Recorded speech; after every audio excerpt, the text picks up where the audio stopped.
শুয়ারের বাচ্চা, পরীক্ষার খাতায় ওইসব কি? ইয়ে মানে ইয়ে। এখন চুদির ভাই ইয়ে মানে ইয়ে, শুয়ারের বাচ্চা তোর বাবাকে তোর বলতে হবে না, আমিই বলছি। আপনার এই বাঞ্চোর ছেলে পরীক্ষার খাতায় 500 টাকা রেখে এসেছে, বারবার বড় বড় করে লিখে এসেছে 500 টাকা নিন, আমাকে পাস করিয়ে দিন।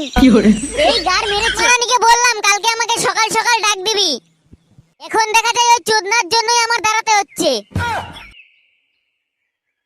বন্ধু তাড়াতাড়ি চ, পরীক্ষা শুরু হয়ে যাবে না হলে। চোদনার বাচ্চা, কালকে তোকে বললাম আমাকে ডাক দিবি সকাল সকাল। আরে ভাই চ চ, ঘুম থেকে উঠতে দেরি হয়ে গেছে লাউড়া আমার। কিরে চোদনা, কেমন পরীক্ষা দিলি? আমার কথা বাদ দে ভোদা, তুই কি করলি বল? পরীক্ষার খাতা দিয়েছে আর প্রশ্ন দিয়েছে, পরীক্ষার খাতায় আমার নাম লিখেছি আর বড় বড় করে লিখে এসেছি আমি 500 টাকা দিলাম, আমাকে পাস করিয়ে দিন।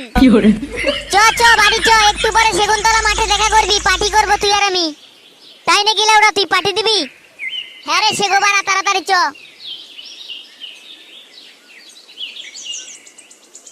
আজকের দিনটা বাড়া মজাই মজা। দেখলি তো বাড়া, না পড়ে পাস কিভাবে করতে হয়। আরে তুই তো আমার গুরুদেব, তোকে দেখে সব শিখে নিচ্ছি আমি। পরের বছর বাড়া আমিও পড়বো না, আমিও ঘুষ দিয়ে পাস করব। যখনই বাড়া বিপদে পড়বি তখন গুরুদেবকে স্মরণ করবি, মানে পচা, মানে আমি। আরে পচা, ওইটা মাস্টার মশাই না? এই গার মেরেছে, মাস্টার মশাই তো ওইটা। আরে পচা, তোদের বাড়ির দিকেই তো মাস্টার মশাই যাচ্ছে। চ চ বাড়া, ব্যাপারটা দেখতে হচ্ছে বাড়া।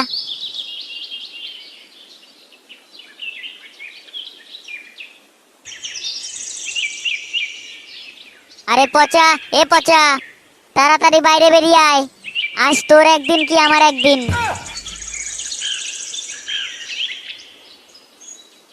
আরে মাস্টার মশাই যে, হঠাৎ আমাদের বাড়ি, কি ব্যাপার? আপনার ছেলেকে ডাক দিন। কেন, আমার ছেলে কি করেছে? কি হয়েছে মাস্টার মশাই?